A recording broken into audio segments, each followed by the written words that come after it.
नमस्कार साथियों, quick studies में एक बार फिर स्वागत करता हूं। तो साथियों, हम लोग इसमें हिंदी के महत्वपूर्ण 50 प्रश्नों पर डिस्कस करने वाले हैं। आपके एग्जाम में भी इसी तरह के प्रश्न देखने को मिलेगा। तो बिना देरी किए पढ़ते हैं प्रश्नों की ओर।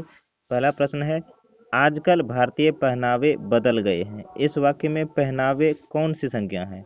तो सही जवाब होगा इस प्रश्न का ऑप्शन नंबर सी, भाववाचक संज्ञा। पहनावे में कौन सी संज्ञा है? तो भाववाचक संज्ञा है। ऑप्शन नंबर सी सही जवाब है। और अगला प्रश्न है, मैं आप चला जाऊंगा। इस वाक्य में आप कौन सा सर्वनाम है? आप जो है कौन सा सर्वनाम है? तो राइट आंसर होगा ऑप्शन नंबर बी, निजवाचक सर्वनाम। आप में कौन सा सर्वनाम है? निजवाचक सर्वनाम है। अगला प्रश्न है, प्रविशेषण शब्द किसकी विशेषता बताता है? प्रविशेषण शब्द किसकी विशेषता बताता है? सही जवाब होगा ऑप्शन नंबर सी, विशेषण की। मीरा को जिंदगी से बहुत घृणा है। इस वाक्य में से किस कारक की विभक्ति है? से जो है किस कारक की विभक्ति है? तो सही जवाब होगा ऑप्शन नंबर ए, करण। किस कारक की विभक्ति है? करण कारक की। और अगला प्रश्न है, भूतकाल कितने प्रकार के होते हैं? तो राइट आंसर होगा इस प्रश्न का ऑप्शन नंबर डी, 6 प्रकार के। और व्यायाम का संधि विच्छेद क्या है? तो व्यायाम का संधि विच्छेद क्या होगा? तो राइट आंसर होगा इस प्रश्न का ऑप्शन नंबर बी, वी जोड़ आयाम, इसका संधि विच्छेद होता है। तो ऑप्शन नंबर बी सही जवाब है। और अगला प्रश्न है, नीरव का संधि विच्छेद क्या है? नीरव का संधि विच्छेद क्या है? तो सही जवाब होगा ऑप्शन नंबर बी, निह जोड़ रव। अगला सवाल है, आजन्मा में कौन सा समास है? आजन्मा, आजन्म में कौन सा समास है? तो राइट आंसर होगा ऑप्शन नंबर ए, अवयवी भाव समास। आजन्म में कौन सा समास है? अवयवी भाव समास है। और अगला सवाल है, जन्म मरण में कौन सा समास है? तो सही जवाब होगा ऑप्शन नंबर ए, द्वंद्व समास। जन्म मरण में कौन सा समास है? द्वंद्व समास है। ऑप्शन नंबर ए सही जवाब है। और अगला सवाल है, निस्तेज में कौन सा उपसर्ग है? निस्तेज में कौन सा उपसर्ग है? सही जवाब होगा इस प्रश्न का ऑप्शन नंबर सी, निस उपसर्ग। और बुढ़ापा में कौन सा उपसर्ग है? तो सही जवाब होगा इसका ऑप्शन नंबर ए, पा उपसर्ग। बुढ़ापा में कौन सा उपसर्ग है? पा उपसर्ग है।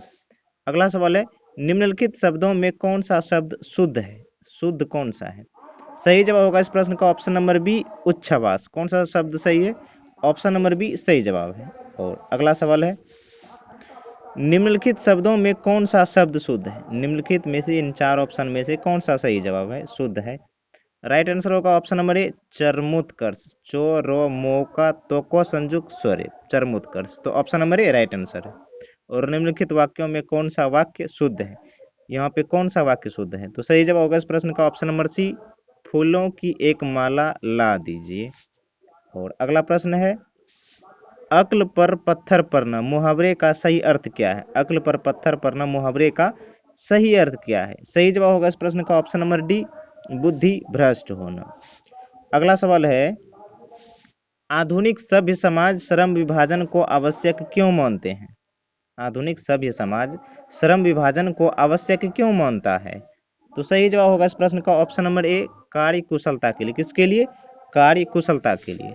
और अगला सवाल है, श्रम विभाजन और जाति प्रथा पाठ बाबा साहेब के किस भाषण का संपादित अंश है? बाबा साहेब के किस भाषण का संपादित अंश है? तो सही जवाब होगा इस प्रश्न का option number C, annihilation of caste. अगला सवाल है, ऐसे ही लड़के आगे चलकर गुंडे चोर डाकू बनते हैं। यह पंक्ति कहानी के किस पात्र ने कहा है? कहानी के किस पात्र ने कहा है? राइट आंसर होगा इस प्रश्न का ऑप्शन नंबर सी, सेन साहब ने। और अगला प्रश्न है, किसके अध्ययन क्षेत्र में भारत के कारण नवजीवन का संचार हो चुका है? किसके अध्ययन क्षेत्र में भारत के कारण नवजीवन का संचार हो चुका है? तो राइट आंसर होगा ऑप्शन नंबर बी, नीति कथा। और अगला सवाल है, सहजात वृत्तियों किसे कहते हैं? सहजात वृत्तियां किसे कहते हैं? तो सही जवाब होगा इस प्रश्न का ऑप्शन नंबर बी, अनजान स्मृतियों को। किसे कहते हैं? अनजान स्मृतियों को। अगला सवाल है, नागरी लिपि के आरंभिक लेख हमें कहाँ से मिले हैं? नागरी लिपि के आरंभिक लेख कहाँ से मिले हैं? तो सही जवाब होगा इस प्रश्न का ऑप्शन नंबर सी, दक्षिण भारत से। कहाँ से मिले हैं? दक्षिण भारत से। और अगला सवाल है, वेतमा दानपत्र किस समय का है? वेतमा दानपत्र किस समय का है? राइट आंसर होगा ऑप्शन नंबर ए, 1020 ईस्वी का है। अगला सवाल है, बहादुर लेखक के घर से अचानक क्यों चला गया? तो राइट आंसर होगा इस प्रश्न का ऑप्शन नंबर सी, स्वयं के प्रति लेखक तथा उसके घर वालों के व्यवहार में आए परिवर्तन के कारण। स्वयं के प्रति लेखक तथा उसके घर वालों के व्यवहार में आए परिवर्तन के कारण, तो ऑप्शन नंबर सी सही जवाब है। और अगला सवाल है, साहित्य की परंपरा का पूर्ण ज्ञान किस व्यवस्था में संभव है? सही जवाब होगा इसका ऑप्शन नंबर सी, समाजवादी व्यवस्था में। अगला सवाल है, पंडित बिरजू महाराज का जन्म कब हुआ था? तो इसका सही जवाब होगा ऑप्शन नंबर ए, 4 फरवरी 1938 को। कब हुआ था? 4 फरवरी 1938 को। और अगला सवाल है, लो मादा मोजेल दो अविन्यो किसकी कृति है? तो सही जवाब होगा इसका ऑप्शन नंबर बी, पिकासो की। किसकी कृति है? पिकासो के द्वारा इनकी रचना की गई है इन पुस्तक की। और अगला सवाल है, ला शतरोज का धार्मिक उपयोग कब से कब तक होता रहा? ला शतरोज का धार्मिक उपयोग कब से कब तक होता रहा?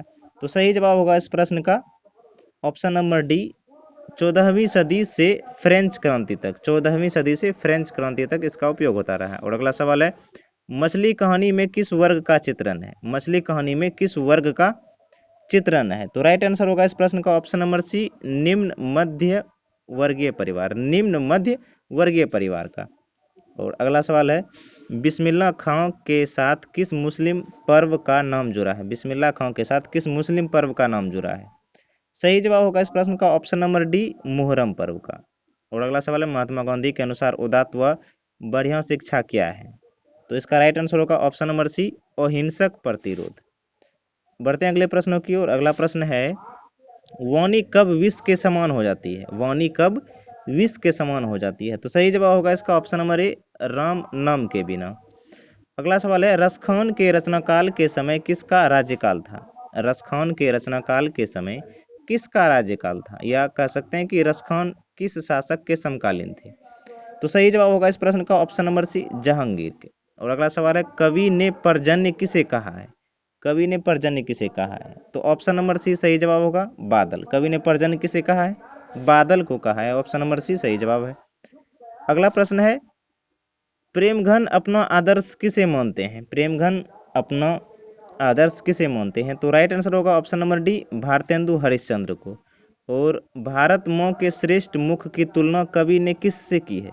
भारत माँ के श्रेष्ठ मुख की तुलना कवि ने किससे किया है? तो सही जवाब होगा इस प्रश्न का ऑप्शन नंबर डी, छायायुक्त चंद्र से।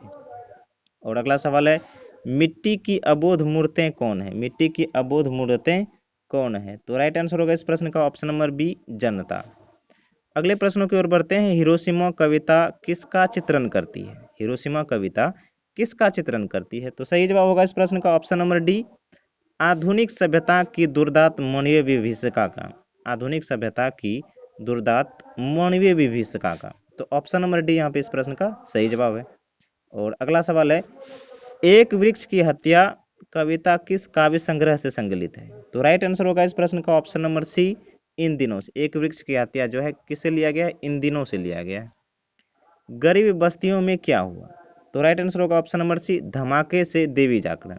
और सृष्टि की विकास कथा का प्रथमाक्षर क्या है? सृष्टि की विकास कथा का प्रथमाक्षर क्या है? तो सही जवाब होगा इस प्रश्न का ऑप्शन नंबर सी, विफलता पर छलके आंसू। विफलता पर छलके आंसू। और अगला सवाल है, लौटकर आऊंगा फिर कविता किस कवि द्वारा भावांतरित की गई है? सही जवाब होगा इस प्रश्न का ऑप्शन नंबर सी, प्रयाग शुक्ल के द्वारा। और अगला सवाल है, मेरे बिना तुम प्रभु किस भाषा से अनुदित है? किस भाषा से अनुवादित है? तो राइट आंसर होगा इस प्रश्न का ऑप्शन नंबर बी, जर्मन भाषा का। अगला सवाल है, दही वाली मगम्मा कहानी किस लेखक द्वारा रचित है? तो सही जवाब होगा इस प्रश्न का ऑप्शन नंबर ए, श्रीनिवास। किसके द्वारा?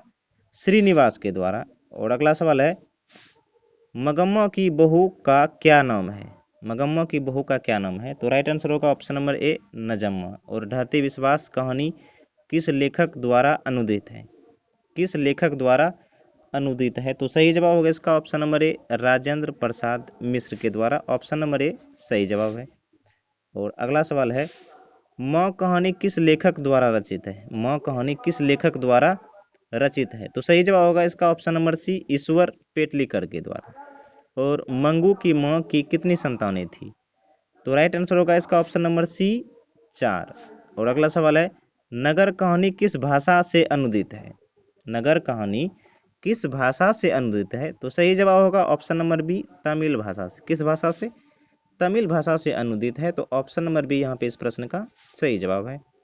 और अगला सवाल है, पापाती की उम्र क्या थी? तो राइट आंसर होगा इसका ऑप्शन नंबर सी, 12 वर्ष। और अंतिम प्रश्न है, धरती कब तक घूमेगी कहानी किस लेखक द्वारा अनुदित है? तो सही जवाब होगा इसका ऑप्शन नंबर बी, सांवरदैया द्वारा। धरती कब तक घूमेगी किसके द्वारा लिखा गया है, इसके लेखक कौन है? तो वो सांवरदैया है। तो ऑप्शन नंबर बी यहाँ पे इस प्रश्न का सही जवाब है। तो साथियों, हम लोग इसमें हिंदी के महत्वपूर्ण 50 प्रश्नों पर डिस्कस किए हैं। आपके एग्जाम में भी इस तरह के प्रश्न देखने को मिलेगा। मिलते हैं इसी तरह के एक और नए वीडियो में, तब तक के लिए जय हिंद, जय भारत, वंदे मातरम।